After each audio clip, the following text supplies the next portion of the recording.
अस्सलाम वालेकुम, welcome to my channel novel stock. कैसे हैं आप सब लोग? उम्मीद करती हूँ सब खैरियत से होंगे। न्यू नॉवल इश्क बेरहम की फर्स्ट एपिसोड आपकी खिदमत में हाजिर है, जिसे लिखा है आयशा कुरैशी ने। अगर आप मेरे चैनल पर नए हैं तो काइंडली चैनल को सब्सक्राइब करके कमेंट, लाइक और शेयर ज़रूर कीजिए।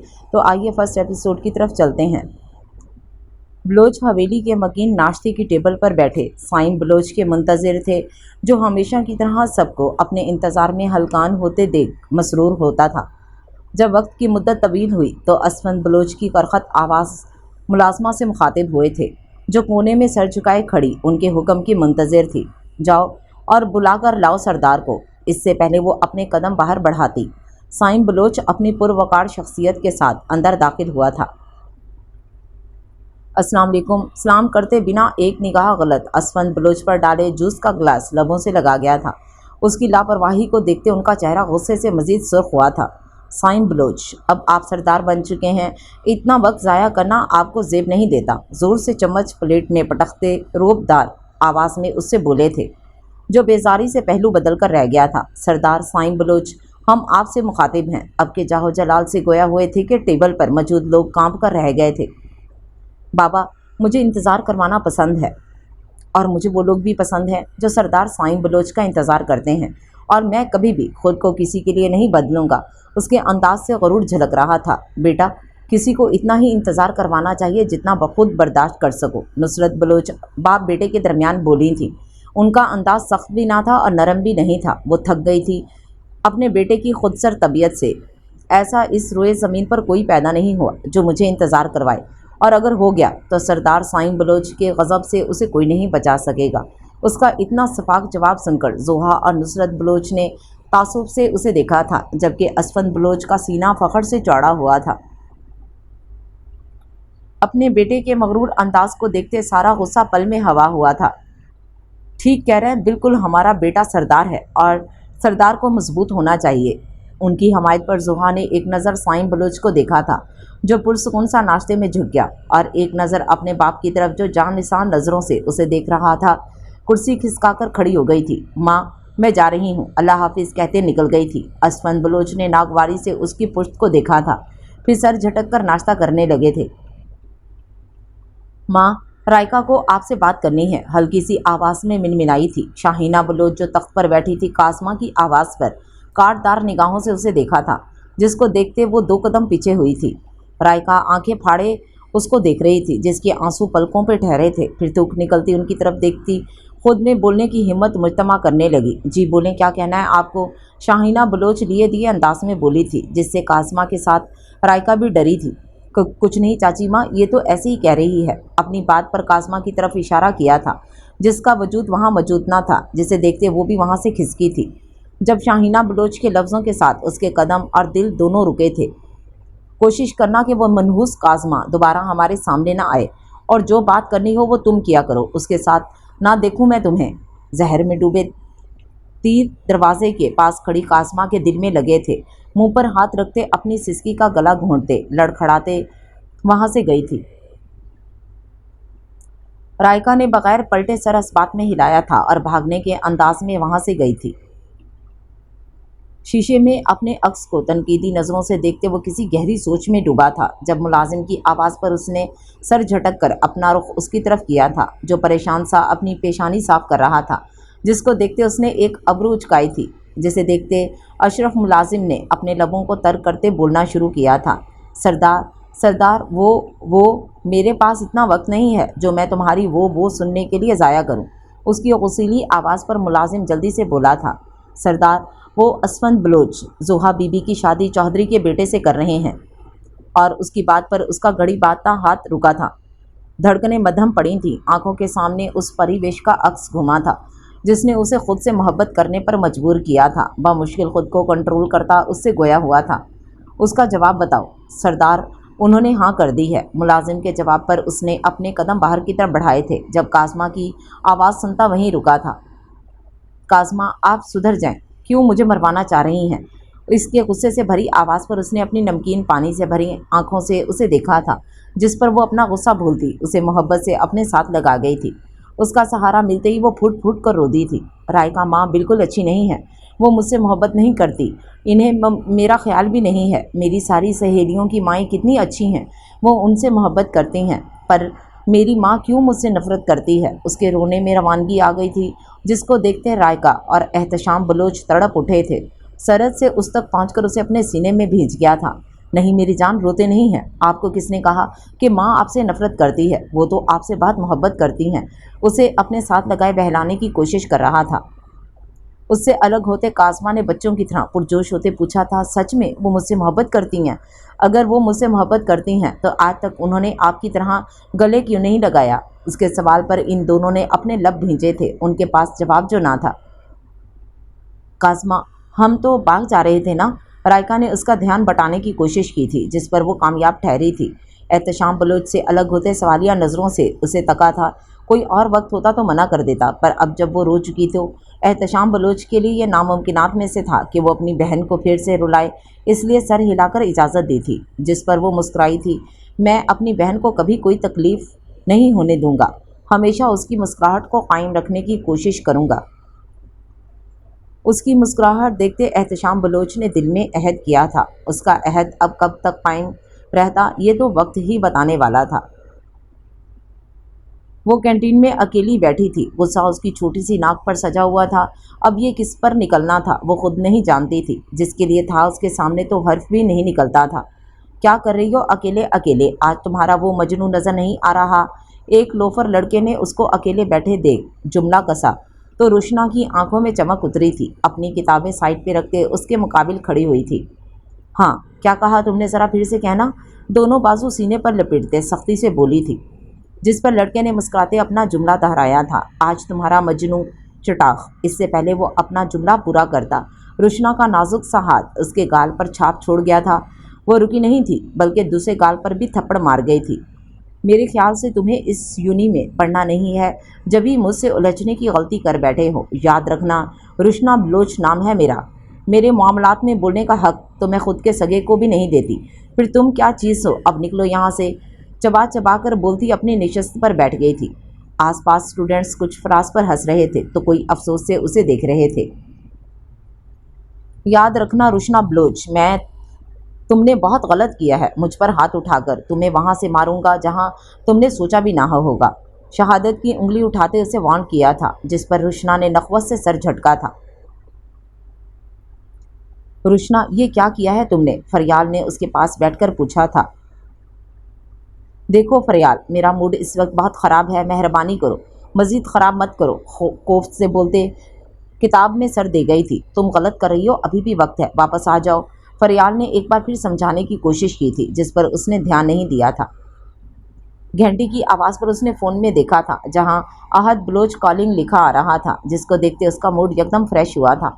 बिना ताख़ीर किए फ़ोन उठाते कान से लगा गई थी। आज पंचायत के फैसले में जाना है और उम्मीद करता हूँ बिना ताख़ीर किए आप वहाँ मौजूद होंगे। मैं नहीं चाहता कि कोई हमारे बेटे के आगे किसी और की तारीफ़ें करे। असफंद बलोच संजीदगी से बोले थे। बाबा, मेरे पास इस सब के लिए वक्त नहीं है। आज आप खुद जाकर पंचायत के फैसले निपटाएं। मुझे किसी ज़रूरी काम से शहर जाना है, उसके बाद मैं भाग जाऊंगा। काफ़ी अरसा हो गया है गए हुए। साइम बलोच मसरूफ़ अंदाज में बोला था। उसके इनकार करने पर उन्होंने गहरी सांस खारिज करते सर हिलाया था। अच्छा, तुमने जुहा के बारे में क्या सोचा है? कुछ याद आने पर उन्होंने अचानक पूछा था, जिस पर उसने नासमझी से उनकी तरफ देखा था। आप क्या कहना चाहते हैं? साफ साफ बताएं। सद महरी से गोया हुआ था। वो जान गया था पर अनजान बन रहा था, जिसको देखते असफंद बलोच ने दांत पीसे थे। बरखुरदार, आप अच्छे से जान गए हैं मैं क्या कह रहा हूँ। आप दोनों भाइयों की ज़िद की वजह से मैंने जोहा को कॉलेज में दाखिला दिलवा दिया था। अब जब वो 11वीं जमात में आ गई है तो उसकी शादी कर दी जाए और इस तालीम को रोको। मैं मज़ीद बर्दाश्त नहीं कर सकता। उनके सर्द अंदाज में कहने पर साइम बामुश्किल अपना गुस्सा जब्त किया था। पहली बात, जोहा जब तक चाहेगी अपनी पढ़ाई को नहीं रोकेगी, और दूसरी, मुझे इस चौधरी के बेटे पर ज़रा बराबर भी यकीन नहीं है। मैं उसे अपने घर का नौकर भी ना रखूं और आप मेरी बहन को उसके साथ बांधना चाह रहे हैं तो सुन ले सरदार, साइम बलोच ऐसा कभी नहीं होने देगा। फिर चाहे आप कुछ भी करें। अपने अजली सर्द अंदाज में बोलता असफंद बलोच की ज़ात को झटकों की जद में ले आया था। साइम, तुम अब अपनी ज़ुबान से मुकर रहे हो। तुम मुकर नहीं सकते और मैं चौधरी को ज़ुबान दे चुका हूँ। اور یقین کرو مجھے اپنی زبان سے زیادہ کچھ عزیز نہیں ہے، اولاد بھی نہیں، غصے سے کہتے پنچایت کے لیے نکل گئے تھے۔ سائم بلوچ کتنی ہی دیر تک اس جگہ کو گھورتا رہا جہاں وہ کھڑے تھے اور ان کے الفاظ سوچتا رہا جو اپنی زبان کے پیچھے اپنی بیٹی کو قربان کرنا چاہ رہے تھے۔ کچھ سوچتے اس نے بھی باہر کا رخ کیا تھا۔ اس کا ارادہ پنچایت میں جانے کا تھا۔ احمد بلوچ اور روبینہ بلوچ کی 2 اولادیں تھیں، ابراہیم بلوچ اور دلاور بلوچ۔ ابراہیم بلوچ کی شادی احمد بلوچ کے دور کے رشتہ دار فاروق بلوچ کی بیٹی سمرین سے ہوئی تھی، جس سے ان کا ایک بیٹا اسفند بلوچ تھا، اور دلاور بلوچ کی شادی ان کی خالہ کی بیٹی نجمہ بلوچ سے ہوئی تھی اور ان کا بھی ایک بیٹا تھا، یوسف بلوچ۔ بچپن سے لے کر جوانی کی دہلیز پر قدم رکھنے تک دونوں کی دوستی کی مثال سارے گاؤں میں دی جاتی تھی، جن کا ایک دوسرے کے بغیر دن نہ گزرتا تھا۔ احمد بلوچ کو اپنے پوتوں پر فخر ہوتا تھا، جن کا اول مقصد ہی محبت کے بیج بونا تھا۔ دونوں گاؤں سے ہی تعلیم حاصل کر رہے تھے۔ یوسف کے مقابلے میں اسفند بلوچ کو تعلیم کا زیادہ شوق نہ تھا، کیونکہ ان کا کہنا تھا کہ ان کو تعلیم کی ضرورت نہیں ہے، کیونکہ ان کے پاس ہر چیز موجود ہے، تو پڑھائی کر کے کیا کرنا۔ ان کو ایسے دیکھتے سب نے بہت سمجھایا تھا، پر انہوں نے تہیہ کر لیا تھا کہ وہ اسکول کی شکل بھی نہیں دیکھنا چاہتے۔ زبردستی ہی ان کو 5 کلاس پاس کروائی تھی، جس کے بعد ان سے کسی نے دوبارہ پڑھائی کا ذکر نہیں کیا تھا۔ وجہ ان کی دھمکی تھی، جو انہوں نے احمد بلوچ اور ابراہیم بلوچ کو صاف لفظوں میں آگاہ کیا کہ اگر ان کے ساتھ زبردستی کی گئی تو وہ گاؤں چھوڑ جائیں گے۔ تاہم سب نے خاموشی اختیار کر لی تھی، پر یوسف بلوچ پورے دل کے ساتھ اپنی پڑھائی کر رہے تھے، جس کو دیکھتے وہ گاؤں والوں کی نظر میں آ گئے تھے۔ اپنے ہر مسئلے کے حل کے لیے وہ انہی کے پاس جاتے تھے، جس کو دیکھتے اسفند بلوچ کے دل میں حسد پرمان چڑھنے شروع ہو گیا تھا۔ سردار رحم کریں، مجھے انصاف چاہیے، گاؤں کے ایک کسان نے احتشام بلوچ کے آگے ہاتھ جوڑتے روتے ہوئے بولا تھا۔ ایک طرف بڑی حویلی جس کے مالک اسفند بلوچ تھے اور کچھ ان کے گاؤں کے لوگ بیٹھے تھے، تو دوسری طرف چھوٹی حویلی جو احتشام بلوچ کی تھی وہ اپنے گاؤں کے لوگوں کے ساتھ تھے۔ اس سے پہلے سردار احتشام بلوچ کچھ کہتا، گاڑی کی چرچراہٹ پر سب نے سامنے دیکھا تھا، جس میں سے سردار سائم بلوچ اپنی مخصوص انداز میں ان کی طرف آ رہا تھا۔ ایک نظر احتشام اور اس کے سامنے بیٹھے سہیل نامی کسان پر ڈالتے اسفند بلوچ کے برابر بیٹھ گیا تھا۔ اپنا مسئلہ بتاؤ، اس کی سرد آواز پر سب نے ایک دوسرے کی طرف دیکھا تھا۔ پھر افضل نامی کسان نے آگے آتے اسے بتانا شروع کیا تھا۔ سردار، یہ میری زمین پر قبضہ کر چکا ہے۔ وہ زمین میرے باپ کی وراثت میں مجھے ملی ہے۔ میں کچھ عرصہ شہر سے باہر گیا تھا، جب واپس آیا تو یہ میری زمین پر اپنی فصل لگاتا اپنا کاروبار جما رہا ہے، اس نے مسکین صورت بناتے بتایا تھا۔ کیا یہ سچ ہے؟ سہیل احتشام کی نرم آواز پر اس نے روتے نفی میں سر ہلایا تھا۔ سردار، یہ جھوٹ کہہ رہا ہے۔ وہ زمین میں نے اپنی بیوی کے زیور بیچ کر 1 سال پہلے ہی خریدی تھی۔ اس دوران میری بیٹی بیمار ہو گئی تھی، جس کے علاج کے لیے میں اسے شہر لے گیا تھا، اور میرے بیٹے نے دن رات محنت کرتے اس زمین پر کھیتی باڑی کی۔ پھر جب مجھے فائدہ ہوا تو اس نے اپنی بندوق کے زور پر مجھے ڈرا دھمکا کر زمین لے لی۔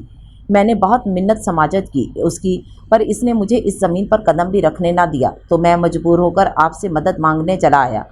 اپنی بات کے اختتام پر وہ رونے لگا تھا، جسے دیکھتے احتشام کی آنکھیں سرخ ہوئی تھیں۔ تمہاری اتنی ہمت کہ تم سردار احتشام بلوچ سے جھوٹ بولو، اپنی جگہ سے اٹھتے غصے سے بولا تھا، جس پر اس افضل کے پسینے چھوٹے تھے۔ سردار، یہ جھوٹ کہہ رہا ہے۔ وہ زمین میری ہے۔ اپنا رخ سائم بلوچ کی طرف کرتے یقین دہانی کروانا چاہی تھی۔ تمہارے پاس کیا ثبوت ہے کہ وہ زمین تمہاری ہے؟ سائم بلوچ کی سرد آواز سن کر اس کی رہی صحیح ہمت بھی جواب دے گئی تھی، پر پھر بھی وہ اپنے لہجے کو مضبوط بناتے ہوئے بولا تھا۔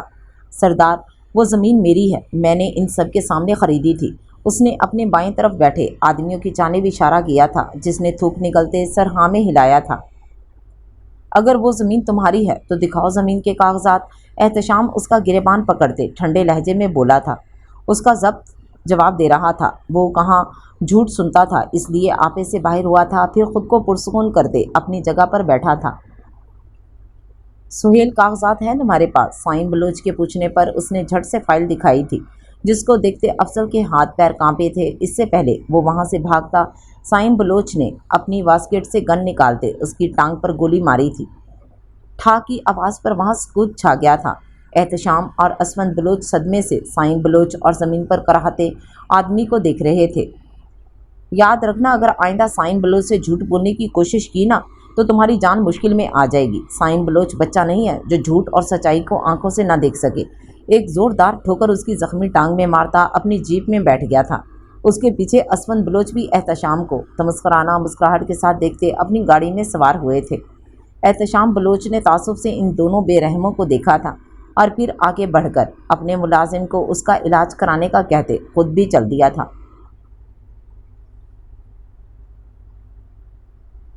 पंचायत से निकलते जोहा के कॉलेज के बाहर अपनी गाड़ी रोकते घड़ी में वक्त देखा था जो कॉलेज बंद होने का पता दे रही थी।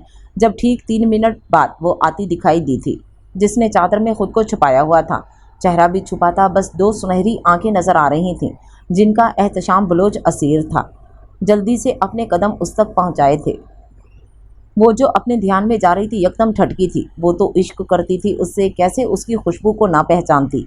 अचानक गुदाज लबों पर मुस्कुराहट उभरी थी, लेकिन अपनी खता याद आते ही गुलाबी चेहरा जर्द पड़ा था। तेज तेज कदम चलती वहां से जाना चाह रही थी।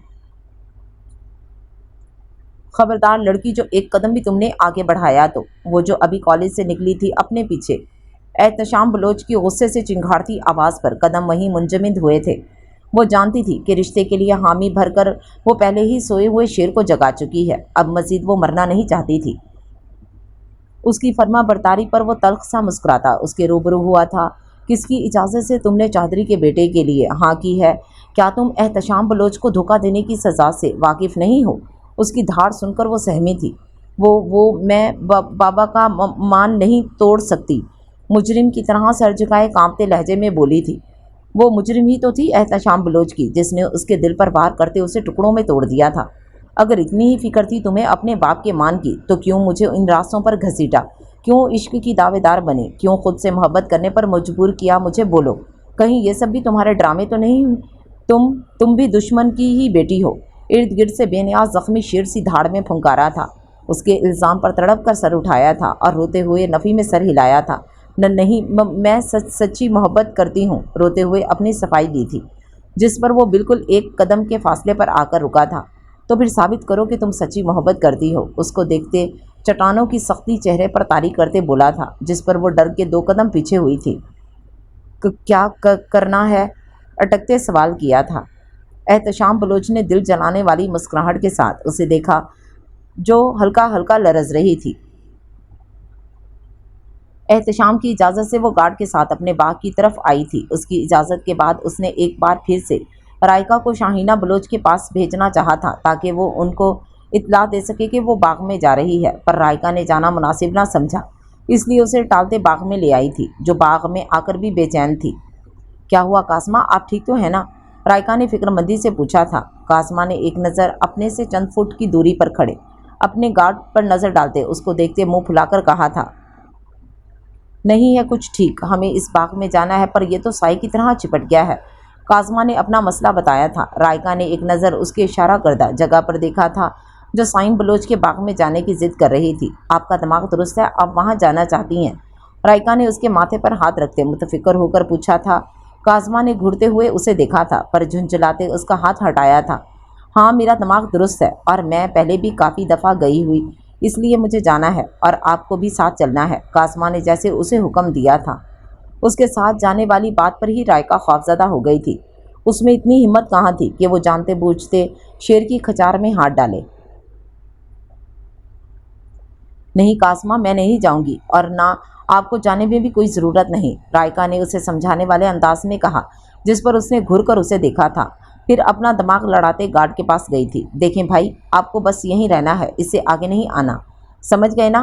कासमा की सख्ती से बोलने पर वो गार्ड हैरान परेशान होता सर हाँ में हिला गया था, जिस पर वो दिलकुशी से मुस्कुराती रायका का हाथ थामे बाग में गुम हो गई थी।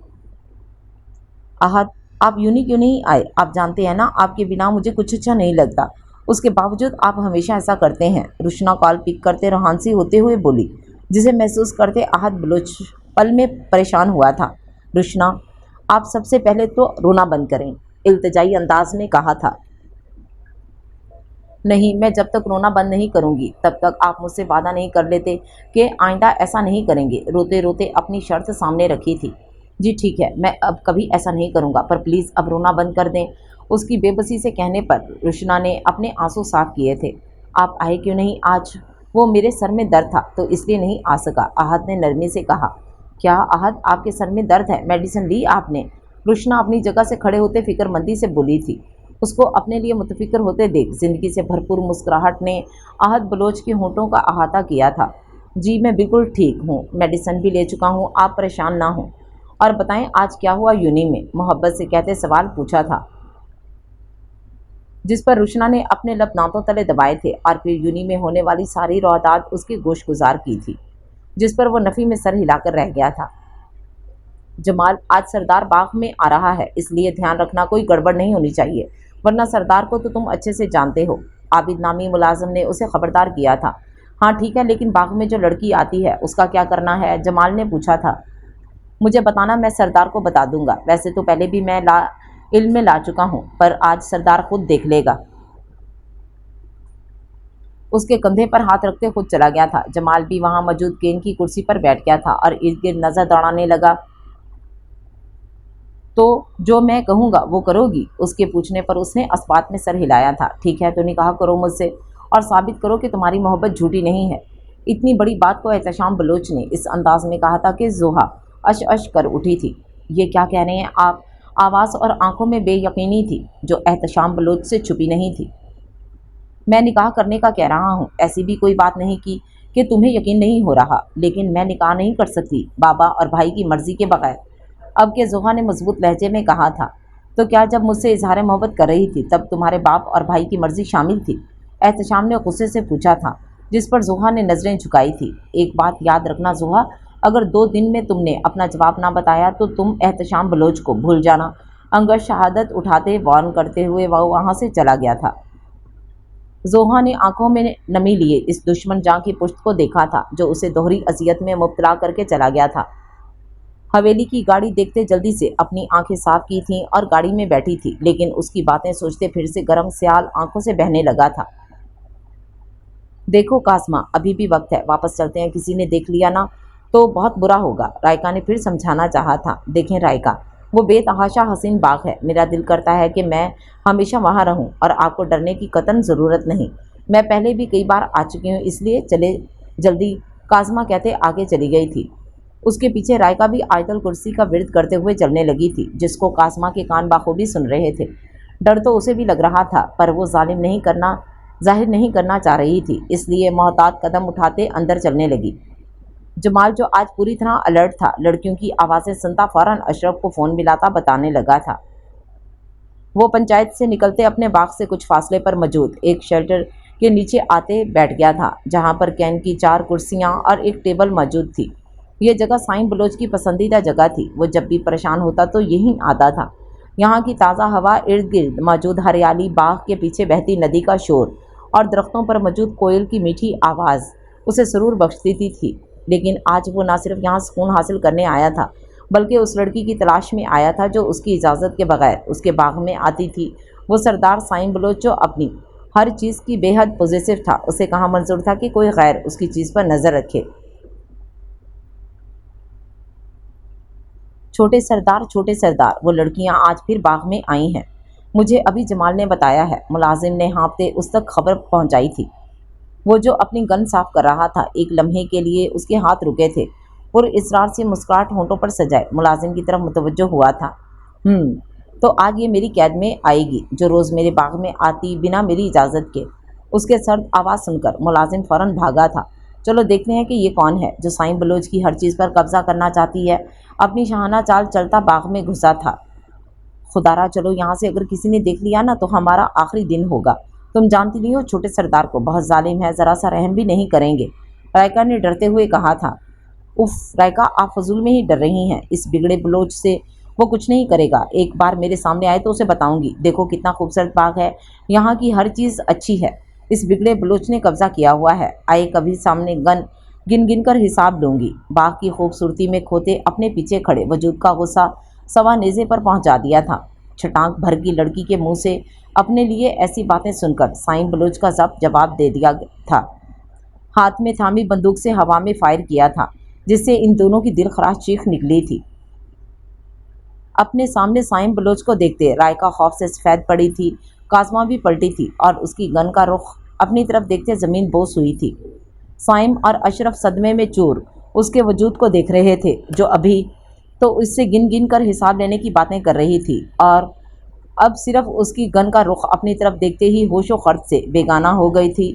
سنو، لڑکی یہی کہہ رہی تھی کہ کیا وہ سردار سائم بلوچ سے گن گن کر حساب لے گی؟ سائم نے رائکا کو دیکھتے یقین دہانی چاہی تھی، جس پر رائکا نے خوف کے زیر اثر ہاں میں سر ہلاتے اس کی تصدیق کی تھی۔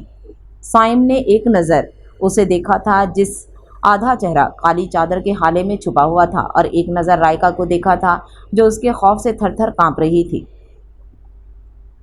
پھر سخت آواز میں اپنے پیچھے کھڑے اشرف سے مخاطب ہوا تھا، جاؤ پانی لے کر آؤ۔ اس کے کہنے کی دیر تھی، اشرف گدھے کے سینگ کی طرح وہاں سے غائب ہوا تھا، اور 2 منٹ بعد پھولتی سانسوں کے ساتھ بوتل اس کے ہاتھ میں تھمائی تھی۔ سائم نے بوتل لیتے رائکا کی طرف بڑھائی تھی اور سنجیدگی سے اس سے بولا تھا، لڑکی یہ پانی اس پر ڈالو اور اٹھاؤ اسے۔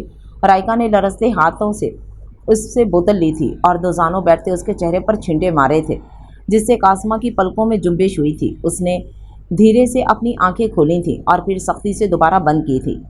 لڑکی، اگر 2 منٹ میں تم نہ اٹھی نا تو یہ گولی تم پر چل سکتی ہے۔ کاسما فوراً سے پہلے کھڑی ہوئی تھی۔ کون ہو تم دونوں، اور سردار سائم بلوچ کے باغ میں آنے کی جرت کیسے کی؟ سائم کا لہجہ پل میں سرد ہوا تھا، اسے جانے کیوں کاسما کی آنکھوں میں اپنے لیے خوف دیکھتے مزہ آ رہا تھا۔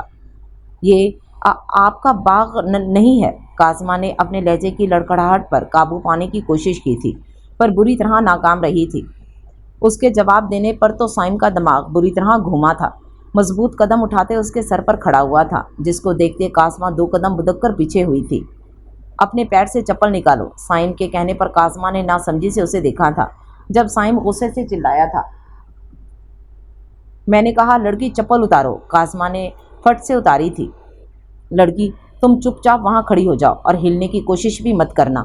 اس کو زمین پر اشارہ کیا تھا، جو دھوپ کی وجہ سے تپ رہی تھی۔ اس کی سرخ آنکھوں کو دیکھتے وہ چپ چاپ کھڑی ہو گئی تھی، لیکن زمین سورج کی روشنی کی وجہ سے تپ رہی تھی، جس سے اس کے پیر بھی جل رہے تھے۔ کاسما نے آنسوؤں بھری نظروں سے اسے دیکھا تھا، جو سکون سے کھڑا ہوتا اسے دیکھ رہا تھا، اور ایک نظر رائکا کو، جو خود رو رہی تھی۔ پلیز، میرے پیر جل رہے۔ خاموش لڑکی، آواز نہیں آنی چاہیے، ورنہ ندی میں پھینکاؤں گا۔ اس کا جملہ پورا ہونے سے پہلے ہی سائم نے اسے چپ کروا دیا تھا۔ کاسما نے بے بسی سے اسے تکا تھا، پر اسے ذرا فرق نہیں پڑا تھا۔ وہ تو تھا بے رحم، اسے کہاں کسی کے درد کی پرواہ تھی۔ سردار پلیز چھوڑ دیں، ہم کبھی نہیں آئیں گے، رائکا نے کاسما کی حالت دیکھتے کہا تھا، جو دھوپ میں جل رہی تھی، سفید رنگت سرخ ہو رہی تھی۔ وہ پچھلے 15 منٹ سے اس کی سزا برداشت کر رہی تھی۔ وہ تو دھوپ میں 1 منٹ کے لیے نہیں جاتی تھی، کہاں وہ 15 منٹ سے اس تپتی دھوپ میں جل رہی تھی۔ رائکا کی بے بسی سے بھرپور آواز سن کر اس نے اسے گھورا تھا۔ پلیز سردار، میں کبھی نہیں آؤں گی، کاسما ہاتھ جوڑتے چیخی تھی۔ سائم نے لب بھینچے اس کے جڑے ہاتھوں کو دیکھا تھا اور پھر اس کو اشارہ کیا تھا۔ کاسما پنجرے میں قید پنچھی کی طرح اپنی آزادی پر خوش ہوئی تھی، پر ایک قدم بھی اس سے بڑھایا نہیں جا رہا تھا۔ چکراتے سر اور لرزتی ٹانگوں سے اپنی چپل پہنتے بامشکل رائکا کے سہارے چل پا رہی تھی۔ بیچاری کاسما بی بی، ضرورت کیا تھی چھوٹی حویلی سے اس باغ میں آنے کی؟ جمال نے اشرف کو احسا سے کہا تھا، پر سائم کے تیز کانوں میں بھی اس کی آواز پہنچی تھی۔ وہ تو کاسما اور چھوٹی حویلی پر ہی اٹک گیا تھا۔ پھر سر جھٹک کر داخلی دروازے کی سمت مڑنے لگا۔ صبح کا وقت تھا جب یوسف بلوچ آج پورے 2 ماہ بعد شہر سے آئے تھے۔ حویلی قدم رکھتے ہی ان کا سامنا اسفند بلوچ سے ہوا تھا، جس کو دیکھتے اپنا سامان وہاں صوفے پر رکھتے ان سے بغل گیر ہونے کے لیے آگے بڑھے تھے، پر اسفند بلوچ نے اپنے ہاتھ کے اشارے سے انہیں باز رہنے کو کہا۔ یوسف بلوچ نے تعجب سے اسے دیکھا تھا، کیونکہ یہ ان کی 17 سال کی زندگی میں پہلی بار ہوا تھا۔ اسفند، کیا آپ مجھ سے خفا ہیں؟ ان کے شانے پر ہاتھ رکھتے محبت سے پوچھا تھا۔ اسفند بلوچ نے ان کا ہاتھ بری طرح جھڑکا تھا، لیکن یوسف بلوچ نے ان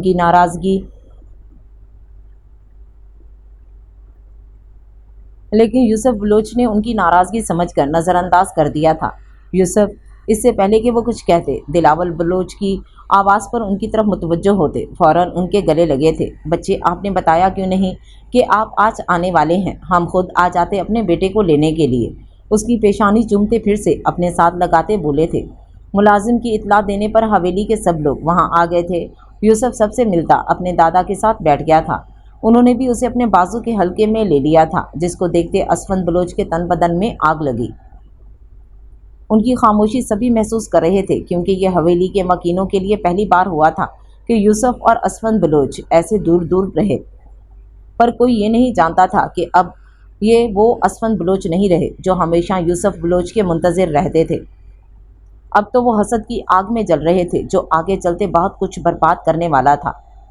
एक नज़र सबके हंसते चेहरों को देखते खुद अपने कमरे में बंद चले गए थे। अब के यूसुफ बलोच को भी कुछ गड़बड़ का एहसास हुआ था।